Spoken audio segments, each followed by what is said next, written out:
So, you're about to rent an apartment or property for the first time. There's a few tips and steps that you must know in order to make sure you're protected as a tenant.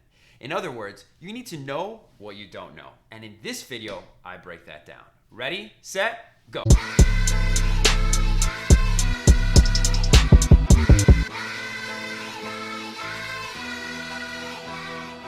What's going on, everybody? Steven from the Vargas team here. I bring you real estate related content to elevate your real estate knowledge. So if you're new here, make sure you click on that subscribe button. Now with that out of the way, let's jump into today's video. So in this video, I want to share with you some tips and steps you must know if you plan on renting an apartment or property for the first time. And even if you've gone through this process before, you should still be familiar with the information to make sure that the rental process goes as smooth as possible. Now, before we begin with the tips, I want to briefly summarize the rental process in about 30 seconds or less so that you have some reference as to what in the world I'm actually talking about.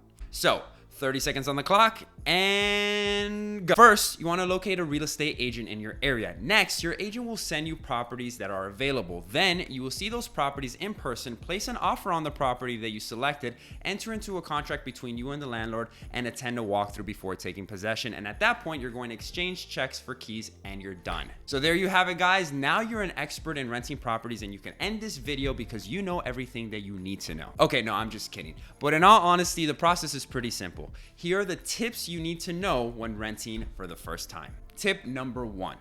All real estate agents have access to the same property. So by virtue of the multiple listing service, or the MLS as it's referred to, all agents will have access to the same inventory. So save yourself a lot of time by selecting one agent that you like to work with, and that agent will send you a list of properties that are available that match your criteria.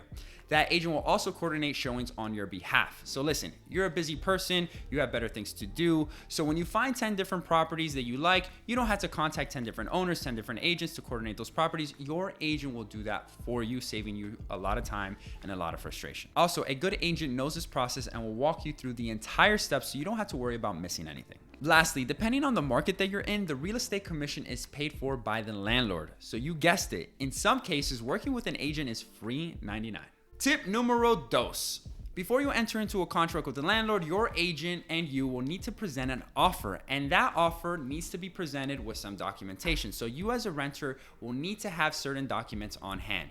These documents are as follows: copy of an ID, your most recent credit report, and guys, if you don't have a credit report handy, you can go on to third-party websites like creditkarma.com. That's like one of the most popular ones to obtain a free credit report. You will also need your last 3 pay stubs from your employer, as well as your last 3 months of bank statements. However, if you're self-employed and you do not have pay stubs, then I would just recommend you give your last 3 bank statements, and if you can, your last year or last 2 years of tax returns. Lastly, a rental application. Your real estate agent will likely provide you with this to complete, but if not, doing a simple Google search online, you'll be able to find a free downloadable template. Also, depending on the market that you're in, you as a renter may be required to deposit 1 month's rent to serve as a good faith deposit, which will accompany your offer.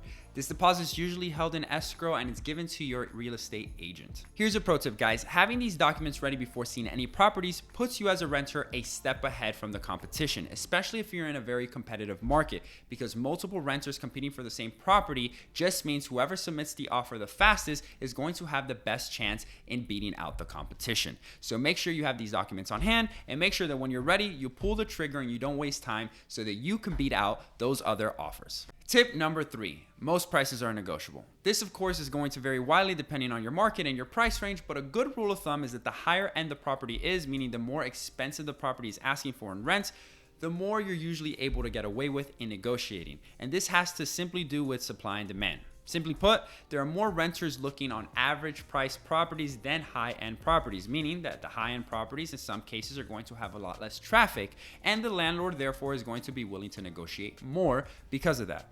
Ask your real estate agent, of course, for guidance, but if possible, submit your offer at a reduced rate to obtain a better deal on that property. You never know, it may just be accepted. Tip number 4. Most rental markets will require you as a renter to come up with 3 months worth of rent prior to taking possession. These 3 months are broken down into first month, last month, and security deposit. And as I mentioned before, one of these months was likely to be obtained by your real estate agent at the time of submitting the offer, which would again was placed in an escrow deposit as a good faith deposit. The remaining 2 months, on the other hand, you will turn in at the time of the walkthrough, which is usually a day or two before your lease is set to commence. Which leads leads us into our last tip, tip number 5. Your walkthrough is your proof of the condition of the property at the time you received it. So again, guys, it's important that you and your real estate agent record the condition of the property at the time you do the walkthrough. So that means take pictures, take a video, test all the appliances, and write down any defects of the property and items that need to be repaired or replaced, as this will serve as a comparison of how you're going to turn the property back over to the owner. This way, your security deposit is protected and they will not be able to claim any damages that were already present when you received the property in the first place. Well, there you have it, guys. Tips to save you time and keep your money protected for when you find your first rental property. If you found this video valuable, please give this video a thumbs up and do not forget to subscribe to the channel if you haven't done so already. I post weekly real estate related content to help you elevate your real estate game. So thanks again for watching, and until next time.